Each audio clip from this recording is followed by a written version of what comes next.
Pemerintah memberikan santunan kepada keluarga dari 125 korban tragedi Kanjuruhan. Santunan diserahkan langsung oleh Menko PMK Muhadjir Effendi dan Menteri Sosial Tri Risma Harini di Kota Malang.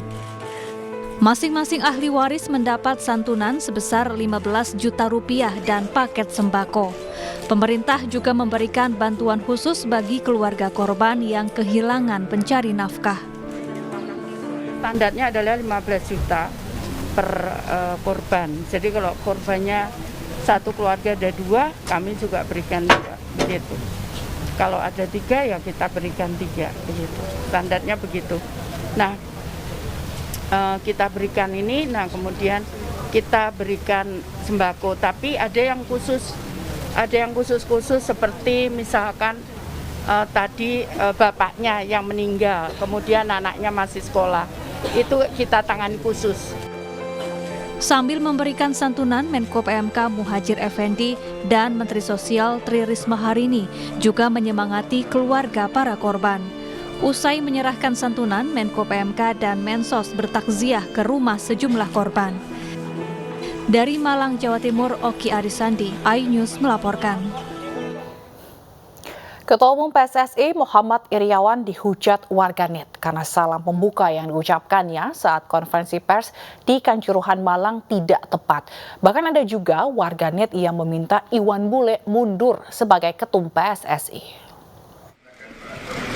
Terima kasih Pak Menpora, Pak Kapolri yang menghormati Ibu Gubernur, hadirin sekalian berbahagia. Ucapan salam pembuka Ketua Umum PSSI Muhammad Iryawan dalam konferensi pers di Stadion Kanjuruhan menjadi bulan-bulanan warganet. Ucapan salam pembuka Iwan Bule ini dianggap kurang pas karena warga tengah berduka. Warganet pun banyak menyayangkan salam pembuka Ketua Umum PSSI ini.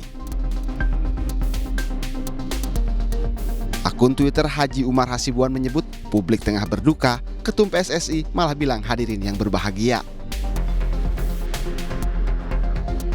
Ada juga akun King Purwa yang menyarankan agar Ketum PSSI mundur dengan kesatria. Sementara akun Media Club ID menyebut pidato Ketum PSSI miris.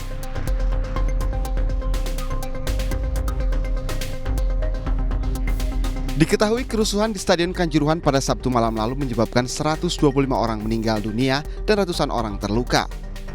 Imbas kejadian ini, Presiden Joko Widodo meminta gelaran Liga 1 di-stop sementara.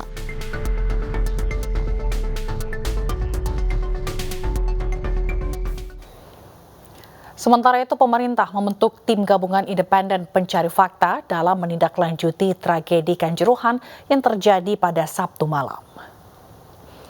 Menko Polhukam Mahfud MD menggelar rapat koordinasi untuk membahas penanganan tragedi di Stadion Kanjuruhan Malang, Jawa Timur. Dalam rapat tersebut turut hadir Panglima TNI, Menteri Dalam Negeri, hingga perwakilan Komite Olahraga Nasional Indonesia atau KONI. Pemerintah memutuskan untuk membentuk tim gabungan independen pencari fakta atau TGIPF dalam menindaklanjuti tragedi Kanjuruhan. Tim yang akan dipimpin oleh Menko Polhukam ini akan menetapkan keanggotaannya yang terdiri dari perwakilan kementerian terkait hingga pengamat sepak bola. Maka pemerintah membentuk tim gabungan independen pencari fakta atau TGIPF yang akan dipimpin langsung oleh Menko Polhukam, yang keanggotaannya akan ditetapkan paling lama dalam 24 jam ke depan, yang nantinya akan terdiri dari pejabat atau perwakilan kementerian yang terkait, kemudian organisasi profesi olahraga, sepak bola, pengamat, akademi. Komisi Nasional Hak Asasi Manusia menyelidiki tewasnya ratusan lebih orang dalam tragedi Stadion Kanjuruhan Malang, Jawa Timur. Penyelidikan menyasar penggunaan gas air mata serta dugaan kekerasan aparat keamanan.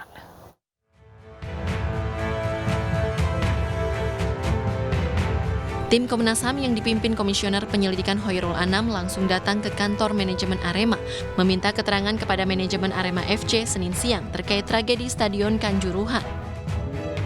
Komnas HAM mengaku telah mengumpulkan info dan fakta, serta meminta waktu untuk dipertemukan dengan pemain-pemain Arema FC untuk mengetahui kronologi kejadian.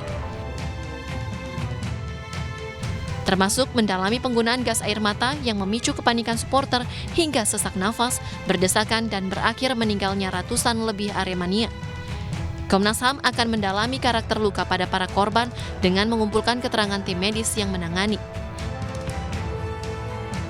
Mendalami apapun yang terjadi di Kanjuruhan sana, termasuk penggunaan gas air mata.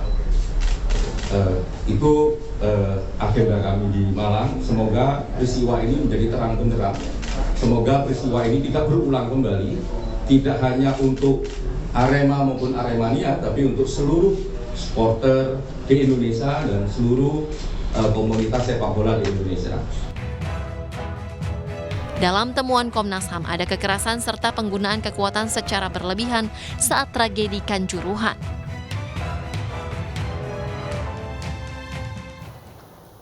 Kita ke informasi lainnya pemirsa, konten prank laporan KDRT yang dibuat pasangan artis Baim Wong dan Paula Verhoeven berbuntut panjang. Meski Baim dan Paula telah meminta maaf, namun kasus tersebut tetap dilimpahkan ke Polres Jakarta Selatan untuk diproses. Pasangan artis Baim Wong dan Paula Verhoeven Senin siang mendatangi kantor kepolisian sektor Kebayoran Lama Jakarta Selatan guna minta maaf atas konten prank KDRT yang mereka buat. Baim menyatakan konten yang dibuatnya hanya untuk tujuan hiburan. Meski telah meminta maaf, pihak Polsek Kebayoran Lama tetap melimpahkan kasus ke Polres Jakarta Selatan untuk diproses agar memberikan efek jera. Tidak hanya Polsek Kebayoran Lama, aksi prank Baim dan Paula ini juga dilaporkan sejumlah orang yang tergabung dalam Sahabat Polisi ke Polres Jakarta Selatan.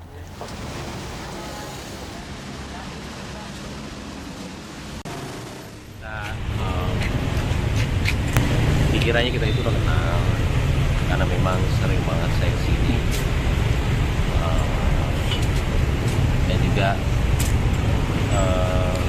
sudah merasa dekat, tapi ternyata dari sisi luar kan penglihatannya lain ya, beda, karena ini semua pemerintah nggak perlu digituin dan memang benar banget kita digituin. Itu minta maaf, saya minta maaf kalau memang salah, nggak salah, introspeksi diri karena memang ternyata begitu dibuatkan laporan, belum dibuatkan laporan, baru menceritakan kronologis, tidak begitu lama saudara Baim masuk ke dalam ya. Betul. Ya, masuk ke dalam menyatakan Bapak kena prank. Ya, sebetulnya itu sangat disayangkan secara pribadi maupun institusi, mengingat itu untuk kepentingan konten pribadi, ya. Konten pribadi di mana dilakukan di. Sementara itu, polisi menggelar olah tempat kejadian perkara kasus kekerasan dalam rumah tangga di kediaman pasangan suami istri Rizky Bilar, Lesti Kejora di Jalan Gaharu, Cilandak, Jakarta Selatan, Senin siang. Olah TKP yang dilakukan penyidik dari Unit Pelayanan Perempuan dan Anak atau PPA Polres Metro Jakarta Selatan ini menindaklanjuti kasus kekerasan dalam rumah tangga atau KDRT yang dilaporkan Lesti beberapa waktu lalu. Proses olah TKP digelar secara tertutup di dalam kediaman pasangan muda tersebut. Olah TKP dilakukan untuk mencari barang bukti tambahan sekaligus melengkapi berkas pemeriksaan sebelumnya. Usai olah TKP, penyidik membawa beberapa bukti terkait kasus KDRT yang dilakukan Bilar kepada Lesti sebagai bahan penyelidikan. Dan hingga saat ini penyidik telah memintai keterangan 3 orang saksi, termasuk saksi korban, sementara Rizky Bilar akan diperiksa penyidik sebagai terlapor pada hari Kamis mendatang. Olah TKP itu wajib kita lakukan karena apa? Itu mencari barang bukti ya. Kemudian kita juga mencari saksi-saksi. Lanjut itu adalah melengkapi berkas perkara yang dilaporkan. Itu, ya. Sudah ada berapa orang saksi? Kalau saksi kita sudah melakukan pemeriksaan adalah 3 saksi. Unjuk rasa puluhan tenaga kesehatan sukarela di Kota Bima, Nusa Tenggara Barat berakhir ricuh. Agnes Malam akan kembali dengan informasi selengkapnya.